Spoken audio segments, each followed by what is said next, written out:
All right, and I think to get us started, I'm going to hand things over to Elizabeth, who's going to talk a little bit about all these different terms that up until probably 5 months ago, most of us probably didn't think much at all about when we thought about teaching. Thank you. So we thought we would start today with just some vocabulary so that we're all on the same page, because you're going to hear our administration talk about this, but also you'll be seeing articles about this in the Chronicle of Higher Ed and that sort of thing. So face-to-face classes are when we're in the classroom and our students are there with us, what we have typically been doing. Synchronous classes are what Xavier is calling remote classes. And this is when your class meets at the class time, the scheduled class time, but all online, right? But it meets all online, but at the class time. So students are required to sign up for a class. Hybrid, we've been doing here at Xavier for a while, and that's a mixture of some face-to-face time and some online time.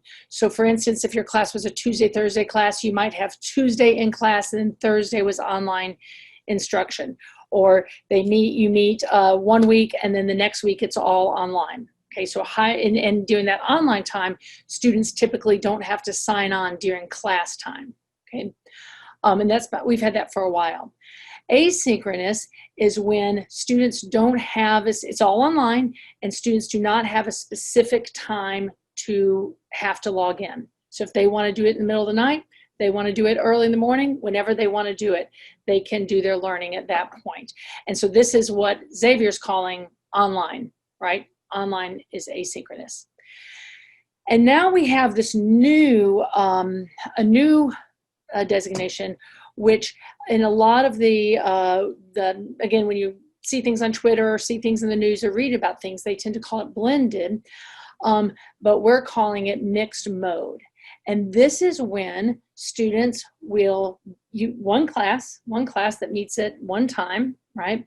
And some of the students will be in the classroom and some of the students will be doing it via Zoom. Okay, so that this allows students to take Terry Watt's chemistry class, whether they're sitting in the classroom or whether they are in Houston, right? And you meet together as a class, okay, in this mixed mode. And that's a little different than HyFlex, which is a lot of people are talking about now online, in the Chronicle and this sort of thing, HyFlex classes. And a HyFlex class, it's a mixture of face-to-face, synchronous, remote, right, like what we're doing, but also asynchronous. So in a HyFlex course, students can kind of take the course in any way they want to, okay, and they have the flexibility to work through it, and that's why it's called HyFlex. So those are just some definitions. I just want to, so that we all have the same language. And mixed modes in bold, because that's what we're going to talk about today. The next slide. And so here, again, according to our administration, in a mixed mode teaching, we will be teaching in our designated classrooms. We will be teaching in person. However, students will be able to take our class either in person with us or remotely.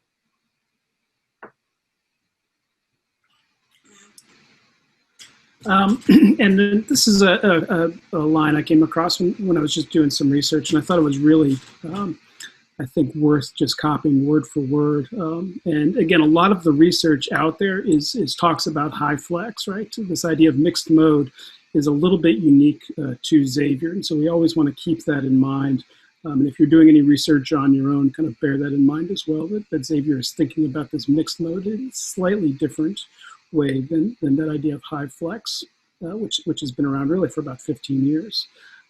But I think this is just as applicable to this idea of mixed mode that we're trying out here as with the more traditional HyFlex model, which is the ultimate real challenge of the course. I think probably the most difficult aspect of developing a course like this and teaching a course like this is guaranteeing that there is no disadvantage for the students, regardless of how they access the course itself, right? That there is a seamlessness to it so that every student is getting the same educational experience. regardless of their mode of access to the course.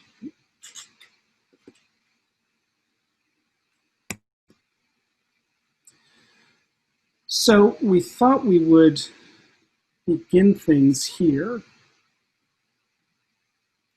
by really kind of focusing on what we would kind of encourage you to think about in terms of the structure of the course. And some of this will sound somewhat familiar to you, right? We've been talking about backwards design, I think for a while now, before all the COVID stuff came up, became even more important as we started thinking about developing these, whether it's online classes or remote synchronous classes, or ultimately these mixed mode or HyFlex classes as well. And this idea of backward design really focuses on the idea that we need to start with the ultimate goal first. What is the ultimate goal of the class? The ultimate goal of the class is those learning outcomes that we as the faculty have designated for those classes. Right?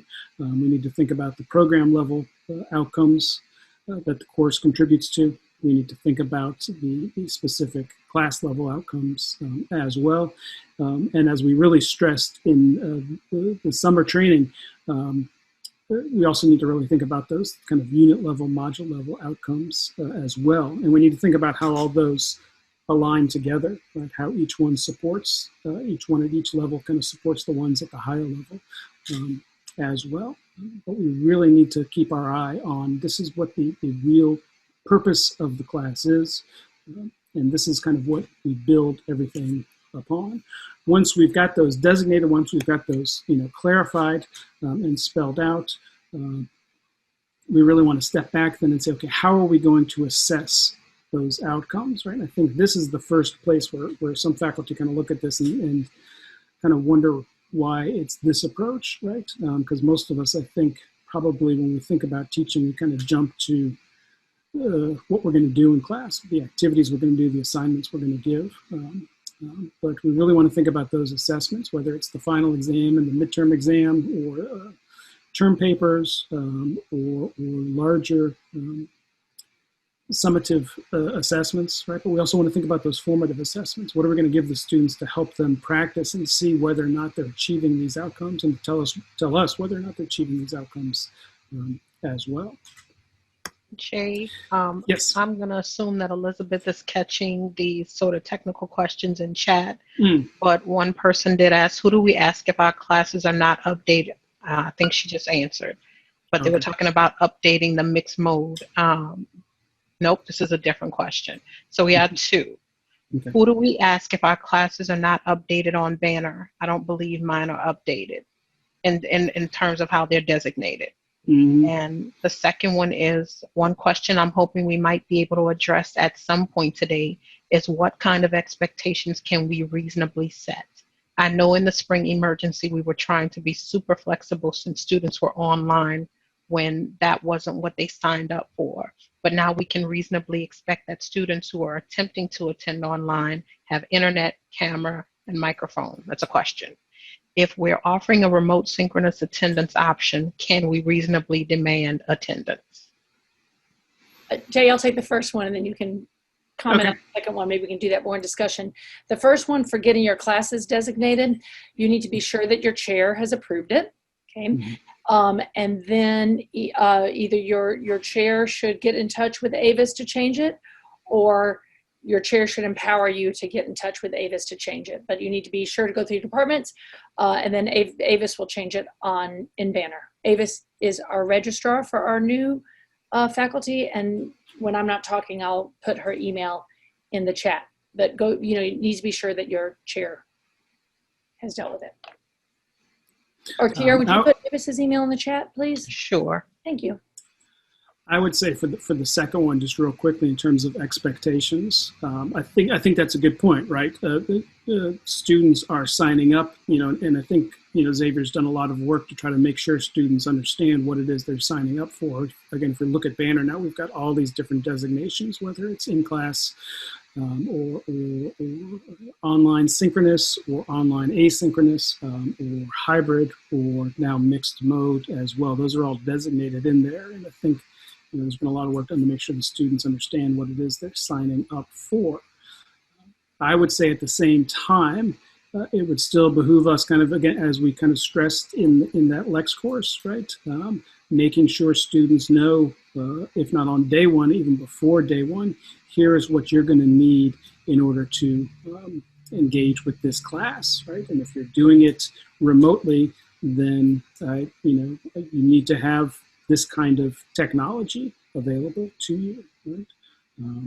I think that still needs to be stressed in the syllabus.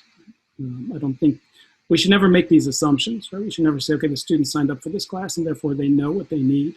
I think we need to spell it out in the syllabus.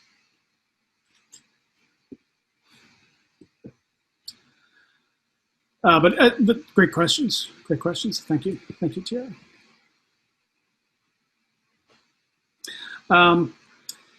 And then kind of the final step, really, of the backwards design, the third piece here is then to think about, okay, so what materials do I need to provide the students with in order to help them learn what they need to learn, right, in order to do well on these assessments and in order to achieve these outcomes, right? And what methods am I going to use to help them learn these things, right? Whether it's lecture or videos or active learning or problem-based learning and all those sort of things we often talk about, right? But again, we really want to kind of think about, let's start at the end, right? What is the goal? How are we going to measure that goal? And then how are we going to work towards successfully teaching these students? But a couple pieces, I think, that are kind of missing from this overall model. And I think this is going to be a lot of what we ultimately spend today thinking about and talking about, and I'm sure what a lot of you are thinking about, which is how are we going to achieve these interactions? What kind of interactions are these students going to have? What kind of active learning opportunities are these students going to have? How do we achieve that in both modalities of the course, right? Whether the students are in the classroom with us or whether they're online and connecting through Zoom. Right? And then obviously, I've already kind of answered this question a little bit, at least in one way, which is the technology and tools, right? We're going to use Zoom to get them into the classroom, right? But what other technology and tools are we going to use, again, to further teach them what they need to learn and give them the opportunity to learn the knowledge and practice the skills that they need to succeed in this class?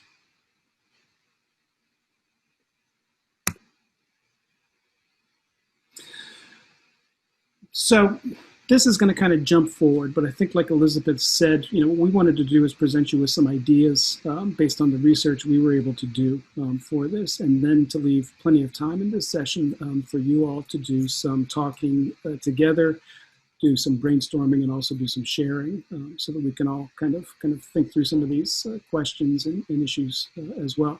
But we did want to present you with some, what we were just calling better practices for thinking about some of these classes. And these are some very mechanical ones, just about kind of how you run the day-to-day class itself when you're doing this mixed mode form of teaching, right? And again, I think this is something we stressed a lot this summer, and something we all found out was really essential, obviously, this past spring as well, which is to post the login information for the course, in Brightspace, so that the students can, easily access it and find it. We don't want the students, emailing us 5 minutes after class started asking us how they get on. I think one thing kind of we'll find with these, right, is that a lot of students will be able to actually join the Zoom sessions if you've got them going while they're in class as well. If that's something that will work for you, they may find that a little more useful. I know one of the classes I'm teaching is going to be in the pharmacy auditorium, which means I'm going to have students who are probably a couple hundred yards, 100 yards or so away from me if they're all the way at the back of the room and spread out. So it might be more accessible for them to kind of have that Zoom open so that they can see what's on the screen. Right? But encourage them, if they're going to do that, to not connect to the audio, right? Because the feedback is not all that enjoyable. So it's pretty easy to join Zoom and not join the audio. So make sure you encourage them to do that. If you are going to do this, one thing you may want to do is what we have done in CAT, which is to assign a voice of the chat. Ask one student, maybe they can get some extra credit points, maybe they can get some, I don't know, participation points, or however you want to kind of do it, or just show some good citizenship by doing it. But it makes life a whole lot easier up here as you're talking into the camera if you can focus on the content and not have to constantly kind of be looking to see if somebody's asking a question in the chat window. Right? So having somebody monitor that and then kind of interject those questions at good, at kind of breaks or good times is really beneficial. For running a class or workshop. Hey Jay, I'm going to add one thing to that, if you don't mind. I've been reading about the voice of the chat, and we've modeled that in CAT. You've seen us do this before, like Tiara is serving as our voice of the chat today. But another model that I saw that I think I'm going to try out is where you have Zoom partners. So whether they are, so everybody logs into Zoom, whether face-to-face or whether they're remote, and then you pair them up, and that way the voice, if I'm in class, I can voice for the out-of-class person can voice for the in-class person. They can chat with each other and talk to each other about the stuff. They can say, hey, my partner said slow down. And there's different ways you can do that. And then you can also, if you're going to do some active learning activities, they're already in pairs. So you can also do something like that as opposed to single voice of the chat. People who I've known who've used voice of the chat in the classes rotate it so that different students volunteer to do it each day. Great. And I'm going to speed this up because I do want to, like I said, make sure we get to some other discussion points as well.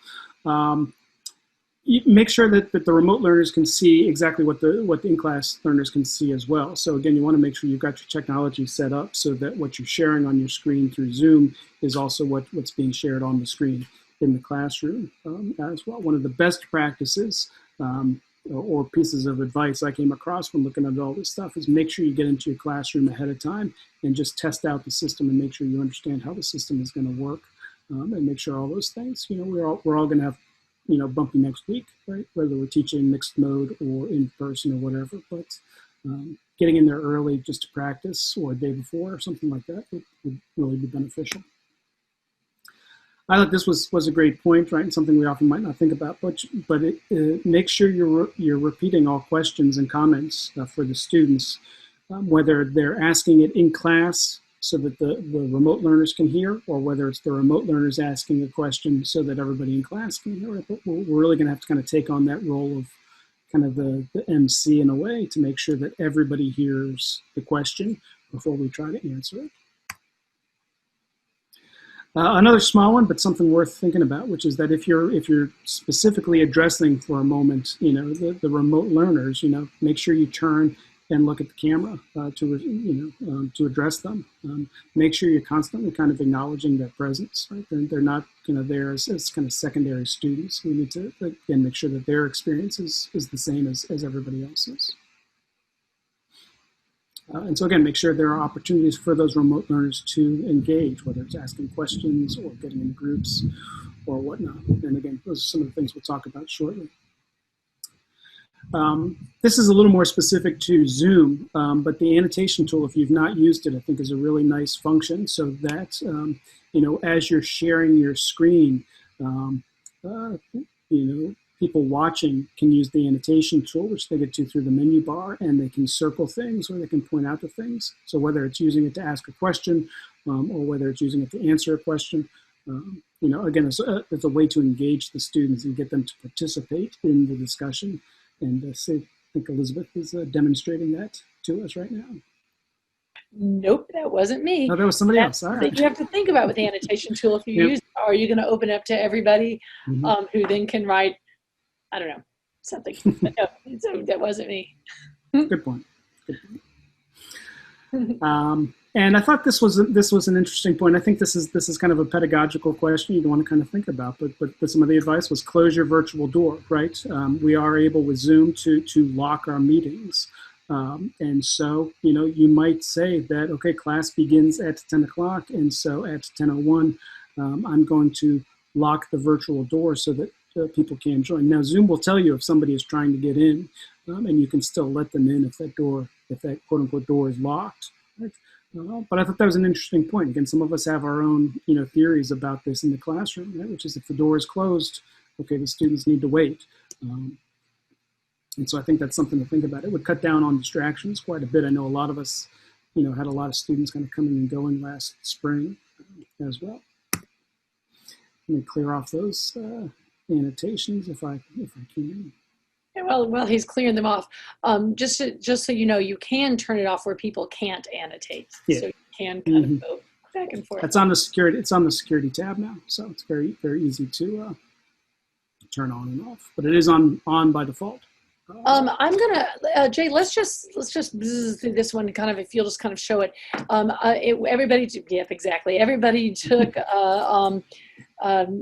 ZulaFlex and completed the Learn Everywhere Zula course this summer. So you learned a lot about accessibility, but just we need to be really It's what the quote Jay started with. Every student should have an opportunity to learn in our classes. Whether they take advantage of it or not is up to them, but they need to have an equal opportunity. And so do attend to accessibility issues, the fonts that you use. Think about that. Some people might be viewing this at home on their phone. Some people are going to be seeing it on the screen. So really just kind of think about what that's going to be like for both audiences as you go through. As you're using images, as you're using audio, think about multiple ways to provide learning options. Be sure that the communication tools that you use are accessible, and Brightspace is accessible throughout. You can maybe this time offer more than ever before outlines of things, scaffolding tools. I know this time I'm actually going to put incomplete outlines of my PowerPoints, incomplete, so that they have to pay attention and complete them, but incomplete outlines of my PowerPoints in a way that I don't usually, because I don't know where everybody's going to be. Just be really clear with your expectations. Think about timing. You're going to have to think about both audiences, and both audiences having an equal opportunity to learn and not privileging one over the other, which makes accessibility all the more important. You can always go back into Learn Everywhere Zula. That class is still open to you, and refer back to some of those materials. We have a question in chat. How do you close the virtual classroom door? Is this like a waiting room? Yeah.